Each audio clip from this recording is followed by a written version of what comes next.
श्री राधा रानी, दो अक्षर में समग्र विश्व का निधान करने वाले श्री कृष्ण विराजमान है। राधा बहुत भावपूर्ण होकर के, और बिल्कुल आप लोग सतर्क होकर के पूरी ये बात सुनिएगा। कौन है श्री राधा रानी? भगवान श्री कृष्ण की 3 प्रकार की शक्तियां हैं। 3 प्रकार की शक्तियां हैं। उसमें पहली शक्ति है माया शक्ति, दूसरी है तटस्था शक्ति, और तीसरी है स्वरूप शक्ति। सब लोग इधर देखिए और बहुत ध्यान से सुनिएगा। भगवान की पहली शक्ति का नाम क्या है? माया शक्ति। एवरीवन नोज दैट कि माया है क्या, जिसके कारण आप साउथ अफ्रीका में हो, जिसके कारण हम इंडिया में हैं, जिसके कारण कोई जॉब कर रहा है, कोई बिजनेस कर रहा है, कोई रुपए पैसे के लिए, कोई डॉलर के लिए, कोई यहाँ के रेंट्स के लिए, जो भी आप लोग कर रहे हैं, जितने में काम बन जाए उससे अधिक के लिए कर रहे हैं, तो वो माया है। समझ में आई बात? हमारा इतने में 3 समय का भोजन हो सकता है, इतने में घर बन सकता है, इतने में ट्रैवलिंग करने वाली गाड़ी मिल सकती है, इतने में सब व्यवस्था बन सकती है। उतना है, पर यू वांट मोर। वही माया है जो आपको अपनी ओर खींचती रहती है। वो भगवान की शक्ति है, माया शक्ति। अगर वो शक्ति नहीं होगी तो संसार चलेगा कैसे? संसार को चलाने के लिए भगवान की एक माया शक्ति है जो आपको अपनी ओर खींचती रहती है हमेशा। तो एक शक्ति माया शक्ति जो संसार चलाने के लिए भगवान प्रकट करते हैं। दूसरी शक्ति है तटस्था शक्ति। ये तटस्था शक्ति क्या है? मुझ में देखने की पावर है, सुनने की शक्ति है, बोलने की शक्ति है, चलने की शक्ति है, बैठने की, उठने की, गाने की, नृत्य करने की। ये जीव व्यक्ति के अंदर ये सारी शक्तियां जिससे वो कर्म करता है, वो सब तटस्था शक्ति कहलाते हैं। ये भगवान की कृपा से। बहुत ध्यान से सुनिएगा। माया शक्ति, तटस्था शक्ति। मैं बोल रहा हूं, मूकं करोति वाचालं पंगुं लंघयते गिरिं यत्कृपातमहं वन्दे परमानन्दमाधवम्।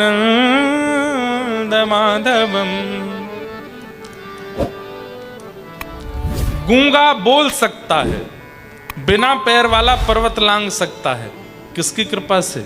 माधव की कृपा से। तो ये गूंगे को बोलने की शक्ति, बिना, हम सब एक समय पर लंगड़े ही थे। जब जन्म लिया था उसके बाद लंगड़े ही थे, नहीं चल पाते थे, नहीं उठ पाते थे, कुछ नहीं कर पाते थे। माता जी उठा के धर देती थी, माता जी उठा के इधर उधर घुमाती थी, लेकिन धीरे धीरे चलने की शक्ति आ गई। आज बड़े बड़े पर्वत पार कर लेते हैं हम। एक समय पे हम सब गूंगे थे, बोलना नहीं आता था। आज दुनिया शांत हो जाती है हमारी बोली के आगे। एक समय रोते थे तो माँ कहती थी बेटा शांत हो जा, बच्चा शांत हो जा, नहीं मानते थे। आज 2 मिनट में मान जाते हैं। तो ये सारी शक्तियां हमारे अंदर इनबिल्ड जो होती हैं वो तटस्था शक्ति कहलाती है। और तीसरी शक्ति भगवान की होती है स्वरूप शक्ति। स्वरूप शक्ति। और इस स्वरूप शक्ति के भी 3 रूप हैं। स्वरूप शक्ति के 3 रूप कौन कौन से हैं? संघिनी, संवित और आह्लादनी। इसमें संघिनी शक्ति कौन सी है? धाम, जैसे कि वृंदावन। वृंदावन भी श्री कृष्ण का स्वरूप है, द्वारिका भी श्री कृष्ण का स्वरूप है, जगन्नाथ भी श्री कृष्ण का स्वरूप है, बद्रीनाथ धाम भी श्री कृष्ण का स्वरूप है। वहां मंदिर में भगवान जो बैठे हैं वो बाद की बात है। आप धाम में पहुंच गए, इसका मतलब कृष्ण आपको मिल गए, कृष्ण से आप मिल लिए। आप वृंदावन गए लेकिन बहुत भीड़ थी, बिहारी जी का दर्शन नहीं कर पाए, लेकिन आप वृंदावन पहुंच गए तो वृंदावन पहुंचने से कृष्ण के दर्शन हो गए, क्योंकि धाम भी ठाकुर जी का ही रूप है। वृंदावन। तो भगवान की स्वरूप शक्ति में जो 3 स्वरूप हैं, उनमें पहला है संघनी स्वरूप, यानी कि धाम, भगवान का धाम। तीसरा स्वरूप है संवित शक्ति, जो कि है ज्ञान। अभी हम लोग डरबन में बैठे हैं, साउथ अफ्रीका में बैठे हैं, लेकिन कथा सुनते सुनते सुनते सुनते सुनते अचानक से आप भूल जाते हो कि ये साउथ अफ्रीका है, अचानक से भूल जाते हो कि डरबन है। अभी हम लोग नाच रहे थे मीठे रस से भरोरी राधा रानी लागे, तो ऐसा लगने लगा कि हम कहीं यमुना जी के तट पर व्रजमंडल में तो नहीं हैं। भगवान का दूसरा स्वरूप शक्ति क्या है? कथा, ज्ञान, जिसके वजह से आपको ठाकुर जी का अनुभव होने लग जाता है, ठाकुर जी का दर्शन होने लग जाता है। तो ये भगवान की ज्ञान रूप, ज्ञान शक्ति। तो संवित, संघनी और तीसरी है आह्लादनी। ये 3 प्रकार की स्वरूप शक्तियों में संवित जो है वो धाम है, संघनी जो है वो कथा है, और आह्लादनी जो है वो राधा रानी है। अब राधा रानी कैसे हैं ये सुनो। आह्लाद किसको कहते हैं? हमारे हृदय में प्रसन्नता का पारावार हो जाए, जिसको मेजर ना किया जा सके, इतना प्रसन्न हम जब हो जाते हैं, उस समय जो हम क्रिया करते हैं वो हमारे आह्लाद का स्वरूप होता है। जैसे मान लीजिए कि कोई चाहता था कि उसको 5 करोड़ रुपए मिल जाएं, अचानक से फोन आता है कि भाई तुम्हारे अकाउंट में 5 करोड़ रुपए आ गए। अब 5 करोड़ रुपए नाम सुनते ही उसके मन में जो आंखों से आंसू निकले, हंसने लगा, प्रसन्न हो गया, और महाराज इतना प्रसन्न हो गया, पत्नी के साथ नाचने लगा, अपने बच्चों के साथ नृत्य करने लगा, जोर जोर से चिल्लाने लगा, उछलने लगा। तो प्रसन्नता मिलने से जो जो एक्टिविटीज उसने की उसको कहते हैं आह्लाद। श्री कृष्ण को जब अति प्रसन्नता होती है, अति प्रसन्नता होती है, तो वो कोई एक्टिविटी नहीं करते हैं। उनके हृदय का जो आह्लाद है, उनके हृदय की जो अनन्य प्रसन्नता है, वो प्रत्यक्ष प्रकट हो जाती है, और वही श्री राधा रानी है, वही श्री राधा रानी है। और कब हुआ था ये अनन्य आह्लाद प्रकट? 2-4 कथाएं आती हैं श्री राधा रानी के प्राकट्य की। एक तो कथा ऐसी है कि वृषभानु जी ने बहुत तपस्या की, और तप करके ठाकुर जी से बस एक ही प्रार्थना की कि नाथ आप हमारे यहां संतान रूप में प्रकट हो जाइए। भगवान ने आज्ञा देकर के कहा कि बाबा, हम तो ऑलरेडी नंद यशोदा को आज्ञा दे चुके हैं कि हम उनके यहाँ कृष्ण बन के आने वाले हैं। देवकी वसुदेव को पहले ही भगवान कह चुके हैं कि हम उनके यहाँ कृष्ण बन के आने वाले। अब एक ही समय पर 2 जगह कैसे अवतार लें? तब ठाकुर जी से कहा कि नहीं नहीं नाथ, कुछ तो कृपा करो। तब भगवान वैकुंठ में जाते हैं और अपने प्रतिबिंब को देखते हैं, अपने आप को मिरर में देखते हैं। तो ठाकुर जी का स्वरूप जो दर्पण में दिखाई देने लगता है, उस दर्पण के स्वरूप का ठाकुर जी श्रृंगार करते हैं, बिंदी लगाते हैं, आंखों में काजल लगाते हैं, होठों पर लालिमा लगाते हैं, सुंदर चुनरी उड़ाते हैं, गले में आभूषण पहनाते हैं।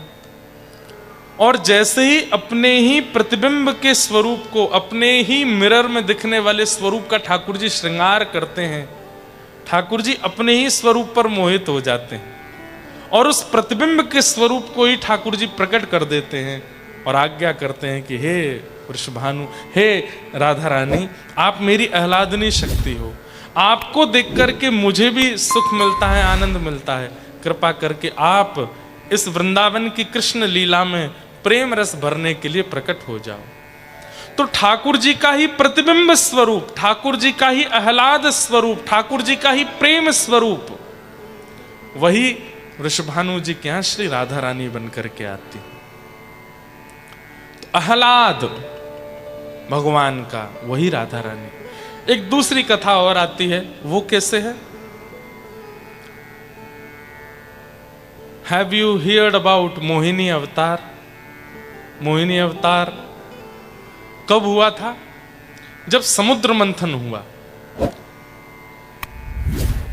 समुद्र मंथन हुआ देवता और राक्षसों के बीच में, दैत्यों के बीच में समुद्र मंथन हुआ था।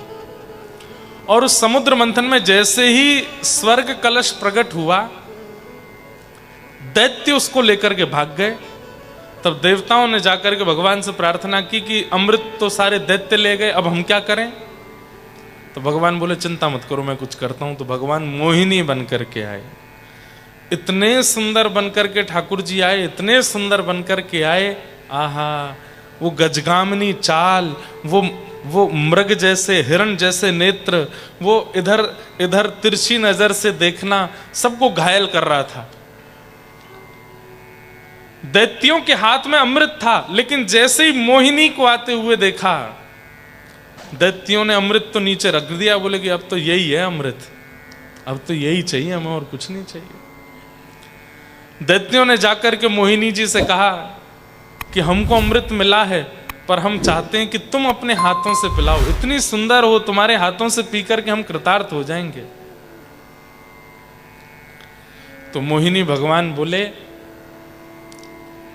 एक काम करें। बोले क्या?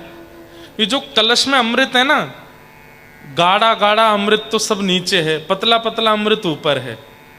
तो पहले मैं देवताओं को पिला देती हूँ, पतला पतला सारा उनको पिला देंगी, गाढ़ा गाढ़ा नीचे का जो बचेगा वो तुम लोगों को पिला देंगे। दैत्य तो इतने मोहित हो गए थे मोहिनी पे, बोले तुम जो चाहे वो करो, जाओ पिला दो देवताओं को, हम वेट करेंगे यहां पर। मोहिनी भगवान जैसे अमृत कलश लेकर के गए देवताओं के पास। देवताओं को पता था कि भगवान ने मोहिनी रूप धारण किया है, लेकिन इतने सुंदर बन के ठाकुर जी आएंगे ये देवताओं को भी नहीं पता था।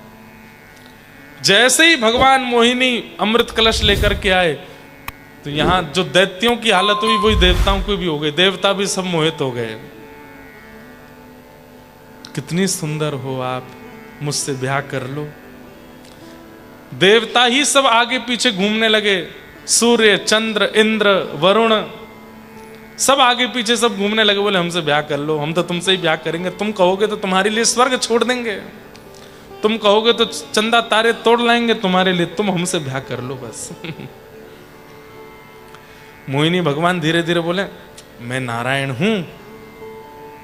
बोले वो तो सब बात की बात है, अभी तो तुम मोहिनी हो, तुम तो बस हमसे ब्याह करो।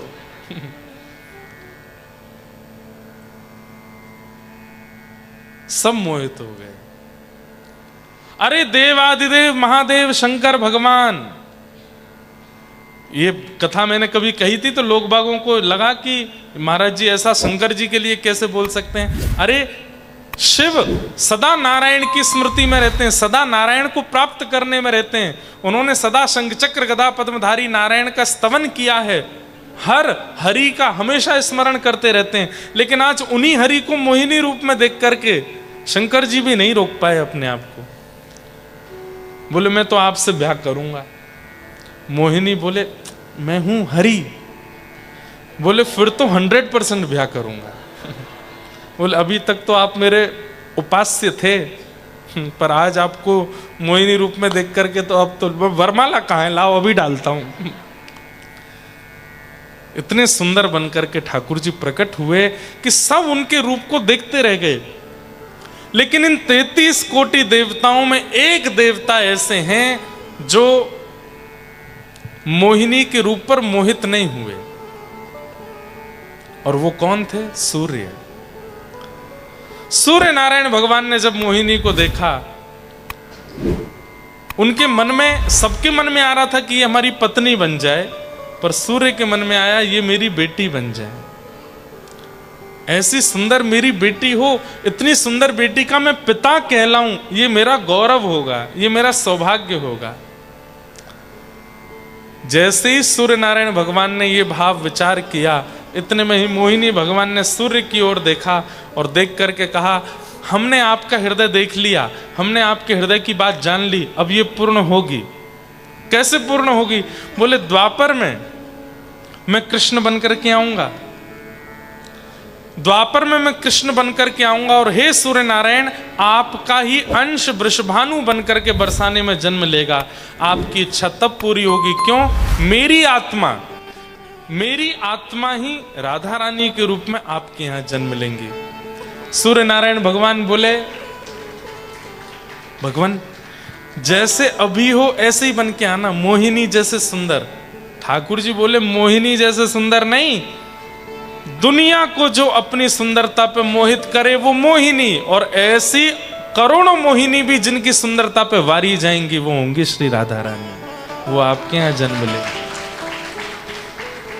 करोड़ों करोड़ों मोहिनी अवतार न्योछावर हो जाते हैं जिनकी रूप माधुरी पर, वो है श्री राधा रानी। ऐसे हमारी किशोरी जी, उनके रूप को समझ, अभी भी मैं बहुत बाहर की बातें ही बता रहा हूं ताकि आपको समझ आ जाए कि श्री राधा रानी कौन है। बस बात ऐसी है कि दो देह हैं लेकिन उनके अंदर प्राण एक ही हैं, वही राधा कृष्ण है। बस देह दो हैं। ऐसा वर्णन आता है कि रुक्मणी जी ने, भगवान कृष्ण का जब ब्याह हो गया रुक्मणी जी से, उसके बाद जब कुरुक्षेत्र में व्रजवासी और द्वारिका वासियों का मिलन हुआ, तब रुक्मणी जी किशोरी जी का रूप देखने के लिए गई थी कि वो कैसी हैं। वो कथा तो बहुत सुंदर है, सुनी होगी आपने। रुक्मणी जी सब भगवान की पटरानियां राधा रानी का रूप देखने के लिए गईं और बड़े अहंकार में गई हैं कि हमसे ज्यादा सुंदर थोड़ी होंगी। ये 24 घंटा कृष्ण जिनका स्मरण करते हैं, 24 घंटा कृष्ण जिनकी याद में रहते हैं, वो राधा रानी हमसे ज्यादा सुंदर थोड़ी होंगी। क्यों? अरे स्वर्ग की बड़ी बड़ी अप्सराएं उर्वशी आदि भी जब द्वारिका आती है ना तो घूंघट करके घूमती हैं। क्यों? रुक्मणी आदि पटरानियों के आगे उनकी सुंदरता फीकी लगती है, इतनी सुंदर है। स्वर्ग की अप्सरा ये कम सुंदर नहीं है। उर्वशी आदि अप्सराएं बहुत सुंदर हैं, लेकिन वे भी रुक्मणी जी के आगे फीकी लगती हैं, इतनी सुंदर हैं रुक्मणी जी और भगवान की पत्नियां। लेकिन आज उन पत्नियों को पता चला कि राधा रानी आई हैं, तो अहंकार में दर्शन करने के लिए जा रही हैं। हम देखें तो सही हैं कैसी राधा रानी। तो जैसे ही व्रज के शिविर में प्रवेश किया, भीतर जाके पूछा राधा रानी कहाँ है? बोले वो सामने वाले कैंप में बैठी हैं। भीतर जैसे प्रवेश किया, आहा घुंघराले केश, इतना सुंदर तप्त कांचन गौर वर्ण, इतना सुंदर रूप था कि भगवान की जितनी पटरानियां अहंकार में गई थी सबका अहंकार नष्ट हो गया और सब अपने घुटनों पर बैठ गई और हाथ जोड़ करके बोली, हे श्री राधा रानी हमारा प्रणाम स्वीकार करो। इतने में ही वो कन्या बोली, नहीं नहीं मैं राधा रानी नहीं हूं, मैं तो उनकी चरणों की दासी हूं। राधा रानी तो भीतर बैठी हैं। रुक्मणी जी एक दूसरे के मुख की ओर देखती हैं। हम इतने अहंकार में भर के राधा रानी को देखने के लिए गई, उनकी दासी हमारे चित्त के अहंकार को नष्ट कर रही है, तो राधा रानी क्या करेंगी? विचार करो। राधा रानी अंदर हैं? बोले हाँ। जैसे ही अंदर प्रवेश किया तो और सुंदर स्वरूप, उस स्वरूप को देख करके 8 पटरानियां गई थी भगवान की, 3 तो वहीं मूर्छित हो गई, इतनी सुंदर। सबने प्रणाम किया, बोले ये तो निश्चित राधा रानी है, राधा रानी हमारा प्रणाम स्वीकार करो। तब उन्होंने कहा नहीं नहीं नहीं नहीं मैं राधा रानी नहीं हूं, मैं तो उनकी दासी हूं। राधा रानी तो भीतर बैठी है। दर्शन करने 8 गई थी, रह गई केवल 4, बाकी की 4 तो बाहर ही रह गई। बोले कि हम दासियों की सुंदरता के आगे फीकी पड़ रही हैं, राधा रानी के आगे क्या होगा हमारा हाल। अंत तो गत्वा सब फीके पड़ गए, जैसे तैसे रुक्मणी जी रह गईं। रुक्मणी जी ने जब प्रवेश किया भीतर तो क्या देखती हैं? असंख्य असंख्य सुंदरी नारियां चारों ओर बैठी हैं। ऐसा ऐसा सौंदर्य है उनका कि एक एक के रूप के गुण अगर बखान किए जाएं तो पूरी पृथ्वी को कागज बना करके, वृक्षों को स्याही, वृक्षों को कलम बना करके, समुद्र को स्याही बना करके भी लिखा जाए तो वहां बैठी नारियों की सुंदरता नहीं बताई जा सकती। और उन असंख्य सुंदरी नारियों के मध्य में श्री किशोरी जी बैठी। रुक्मणी जी तो देख करके यह भी भूल गई कि मैं कौन हूं। इतनी सुंदर राधा रानी। यही तो राधा रानी है जो आपका स्वयं का अस्तित्व भुला दे, वो श्री किशोरी जी। रुक्मणी जी देख करके, दर्शन करके कहते हैं कि जो रुक्मणी जी सदा श्री कृष्ण की दासी रही, आज राधा रानी को देख करके कहती हैं कि मैं द्वारिका छोड़ने को तैयार हूं, लेकिन आपको नहीं छोड़ूंगी, मैं आपके चरणों की दासी बनना चाहती हूं, मुझ पर कृपा करो।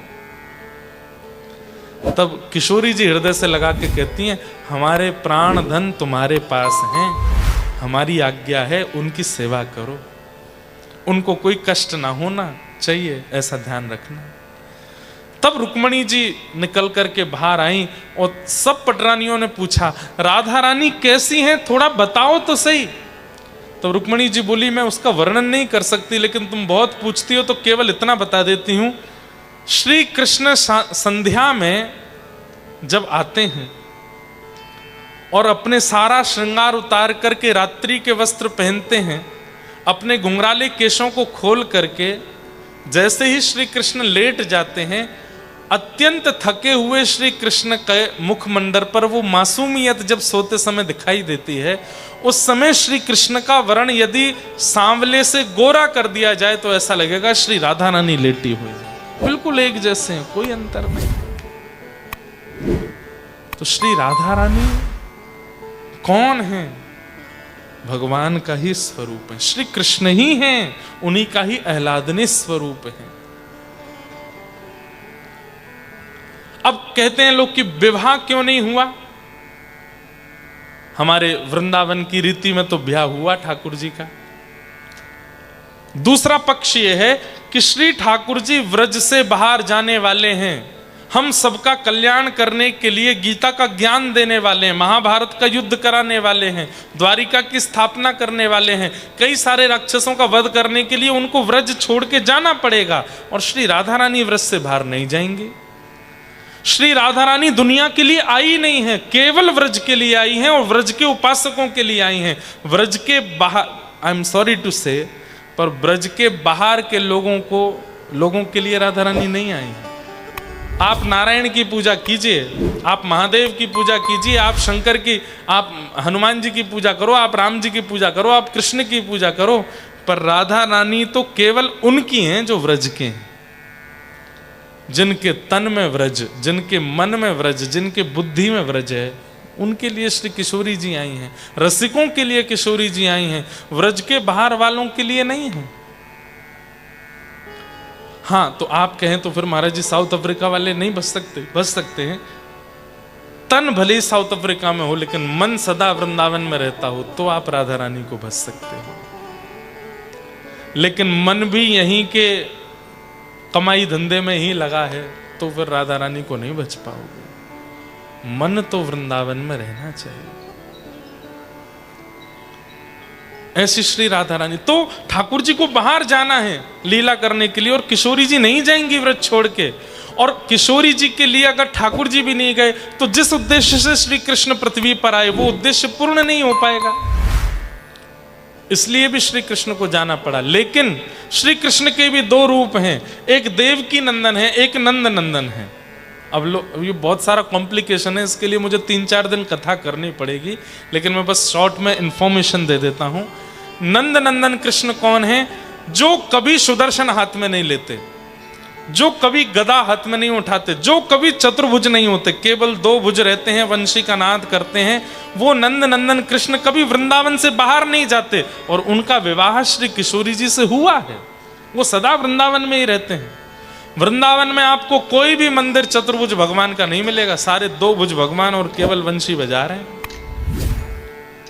मतलब वहां प्रभाव नहीं है ठाकुर जी का, वहां ऐश्वर्य नहीं है ठाकुर जी का, वहां केवल प्रेम है। और उन प्रेमी कृष्ण का विवाह किशोरी जी से हुआ है, बांडीर वन में ब्रह्मा जी ने कराया। लेकिन देवकी नंदन कृष्ण जो मथुरा जाते हैं, हस्तिनापुर जाते हैं, द्वारिका जाते हैं, महाभारत का युद्ध आदि सब कराते हैं, उन देवकी नंदन कृष्ण का विवाह रुक्मणी जी से हुआ है। आप कहोगे Maharaj ji, is there 2 Krishna? They are not 2 Krishna. आप मिट्टी के कण गिन सकते हो, लेकिन कृष्ण को नहीं गिन पाओगे, इतने कृष्ण हैं। ये पूरा ब्रह्मांड कृष्ण में है, सब जगह कृष्ण है। लेकिन प्रभाव के कृष्ण और स्वभाव के कृष्ण ये दो हैं। जैसे कि अभी मैं व्यासपीठ पर बैठा हूं, यहां पर बैठकर के मैं कथा कर रहा हूं, यहां मेरे प्रभाव ज्यादा है। ये गुरु जी हैं, महाराज जी हैं, इंद्रेश जी हैं, व्यास जी हैं, इनको प्रणाम करो। पर मैं जब अपने घर पर हूं, अपने माता पिता परिवारी जनों के साथ में हूं, वहां मैं स्वभाव का इंद्रेश हूं, वहां मैं प्रभाव का नहीं हूं। ऐसे ही ठाकुर जी के भी दो रूप हैं, प्रभाव के श्री कृष्ण और स्वभाव के श्री कृष्ण। स्वभाव वाले वृंदावन में रहते हैं, प्रभाव वाले पूरी दुनिया में भ्रमण करते हैं। प्रभाव वालों से विवाह रुक्मणी जी का होता है, स्वभाव वालों से विवाह श्री राधा रानी का होता है। अब हम क्या जानते हैं? प्रभाव वाले कृष्ण को जानते हैं और वृंदावन की राधा रानी को जानते हैं, स्वभाव वाले कृष्ण को नहीं जानते। तो ये प्रश्न मन में आता रहता है कि राधा रानी का ठाकुर जी से ब्याह क्यों नहीं हुआ? हुआ है, वृंदावन में हुआ। वृंदावन में दोनों रमण करते हैं, विहार करते हैं। तो इस प्रकार से भगवान की आह्लादनीय शक्ति ही श्री राधा रानी के रूप में प्रकट हुई। सूर्य वंश में राधा रानी का प्रादुर्भाव हुआ तो एक राजा हुए बरसाने के, उनका नाम था धर्मधीर। उनके कोई संतान नहीं थी तो उन्होंने गिरिराज जी में आकर के चकलेश्वर महादेव की खूब आराधना की और उनसे कहा कि क्या मेरा वंश यहीं रुक जाएगा?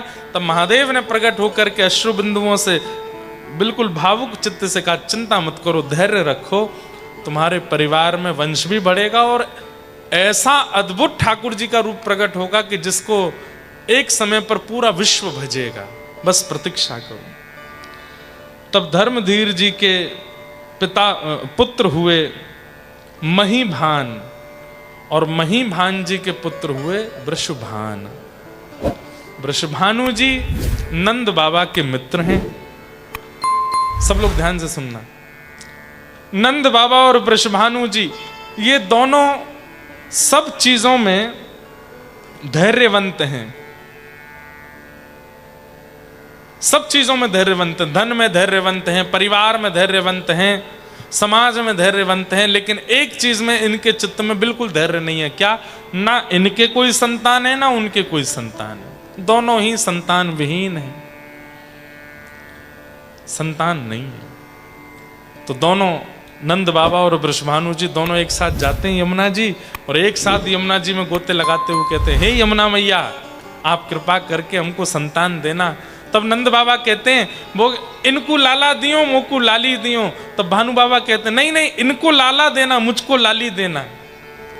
तब दोनों बोले, लाला लाली अगर दोनों के लाला है गए, बोले दोनों के लाला भय तो हम यमुना जी से कहेंगे कि ऐसा मत करियो, एक लाला एक लाली होनी चाहिए। बोले क्यों?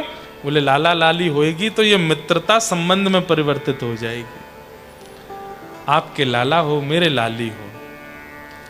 तो फिर अंत में नंद बाबा बोले, तो एक काम करते हैं, जाके पहले लाली है जाएगी, जाके बाद में लाला होगा, या जाके पहले लाला या बाद में लाली, संबंध तो करेंगे, ये नक्की है। बोले ठीक है। अब दोनों प्रतीक्षा कर रहे हैं और एक दिन आया, संतों की कृपा से, गौया मैया की कृपा से, ब्रजवासियों की कृपा से खबर फैल गई पूरे ब्रजमंडल में। क्या? कि यशोदा मैया के गर्भ से कोई बालक जन्म लेगा। भानु बाबा तो आए, आकर के नृत्य करने लगे। नंद बाबा से बोले, अब पहली खुशखबरी आपसे है, हम तो प्रार्थना करेंगे लाला ही होए। बोले भैया देखो, लाला हो चाहे लाली होए, जो भी होए, विपरीत आपके यहाँ होएगा, संबंध जरूर करना है। बोले बिल्कुल चिंता मत करो। और भादों का महीना, अष्टमी तिथि, मध्य रात्रि का समय हुआ और उसी समय नंद बाबा के घर में लाला को जन्म भयो। बोल बाल कृष्ण लाल के। यहां पर अब देखो, सब लोग ध्यान से सुनना, सब जगह खबर फैल गई कि नंद बाबा के लाला हुआ है।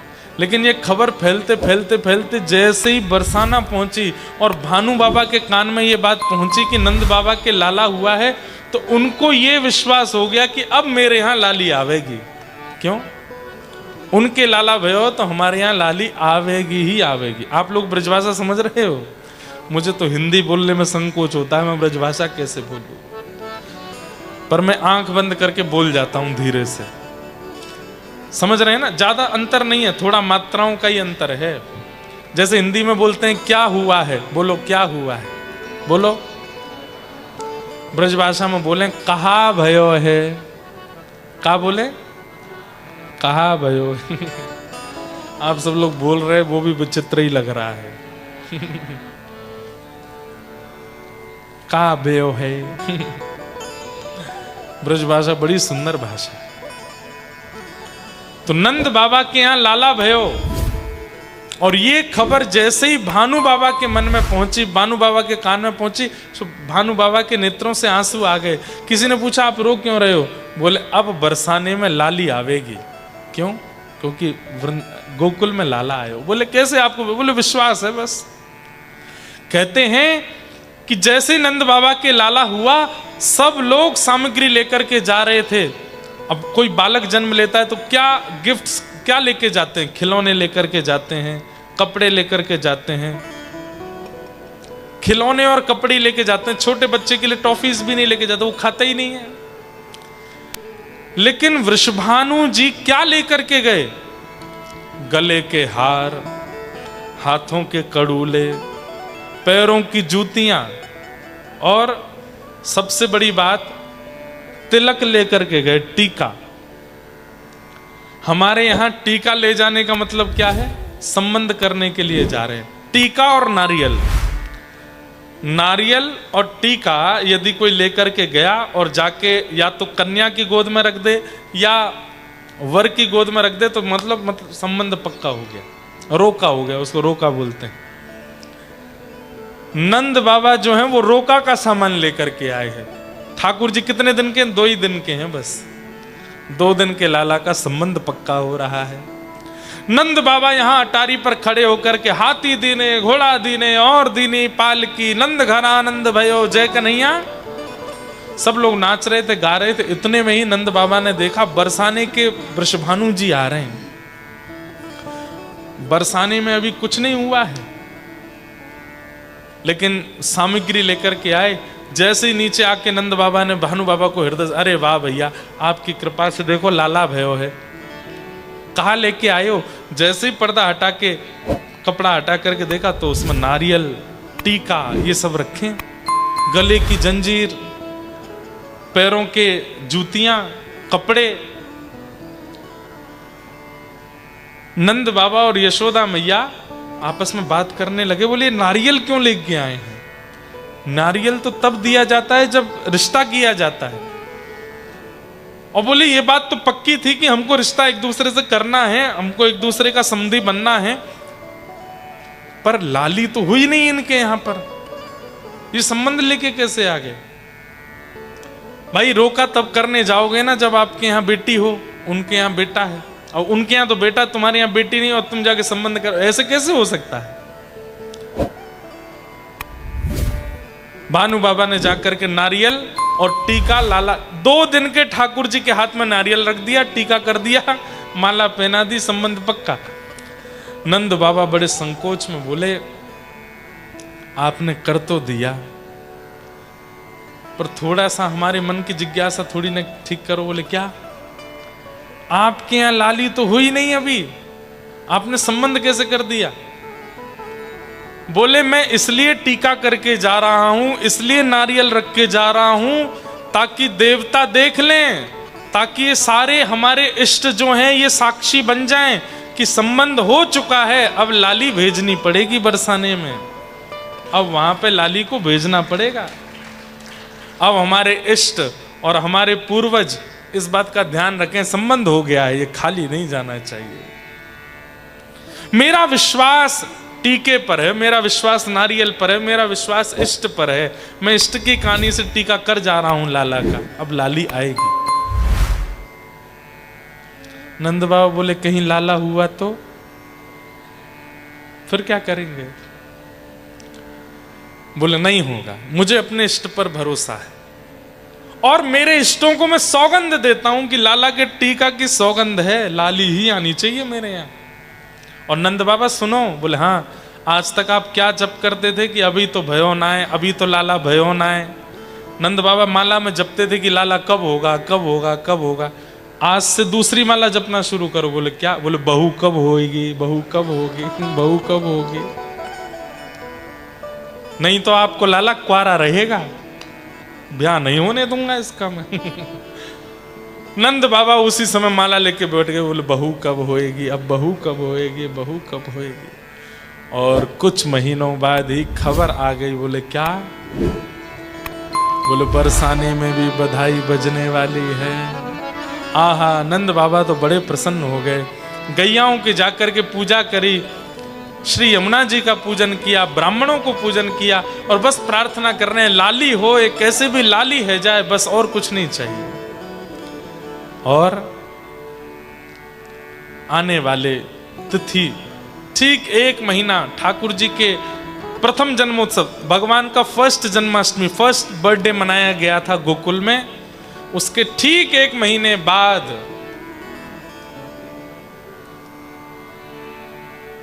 हो बरसानो बजत बधाई, वृषभानु की लाली आई। हाँ बरसानो बजत बधाई, वृषभानु की लाली आई। और ये खबर जैसे ही पता चली, नंद यशोदा तो इतने खुश हो गए, इतने आनंद में भर गए कि लाली हुई है भानु बाबा के यहाँ पर। अच्छा एक बात, हमारे इंडियन कल्चर में जितने भी भगवान हुए, या तो वो रात को 12 बजे हुए या दिन में 12 बजे हुए। जन्माष्टमी कब मनाई जाती है? रात को 12 बजे। रामनवमी दिन में 12 बजे।